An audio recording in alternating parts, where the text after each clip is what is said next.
سيدي حياتي رضاك. Au nom du Père, du Fils et du Saint-Esprit, un seul Dieu. Amen. Je suis présente avec vous aujourd'hui pour vous expliquer le processus électoral du conseil d'administration des diacres de l'église de San Mina et Pape Cyril VI. En fait, ce processus a commencé depuis que son honneur, l'évêque Boulos, a annoncé le début du processus pour le conseil d'administration de l'église de San Mina et Pape Cyril. Et la deuxième étape sera que le comité électoral va publier le nom, en fait les noms des membres de l'Église sur le site de l'Église et sous la rubrique élections. On va vous donner la chance de modifier, ajouter, supprimer vos noms selon certaines règles-là, et ces règles-là vont se trouver dans la section des listes électorales qui va suivre sous peu.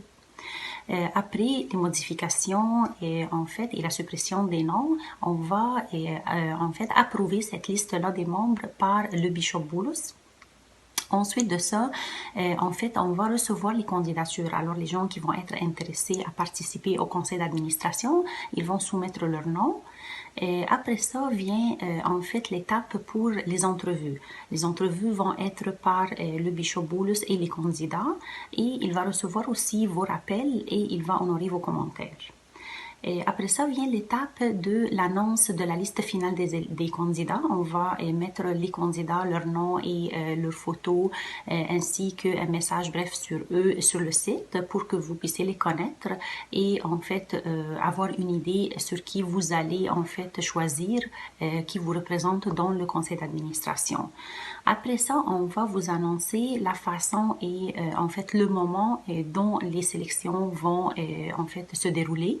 On va vous dire où, quand et comment.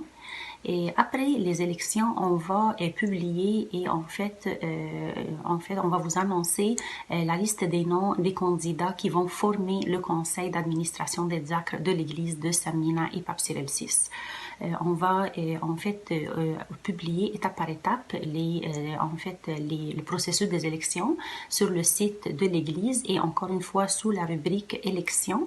On va accueillir vos questions et commentaires et on va prier au Seigneur Dieu tous ensemble pour que le processus se passe dans la paix et la grâce de Dieu pour la bonté de notre église. Je vous remercie et à la prochaine. Au revoir.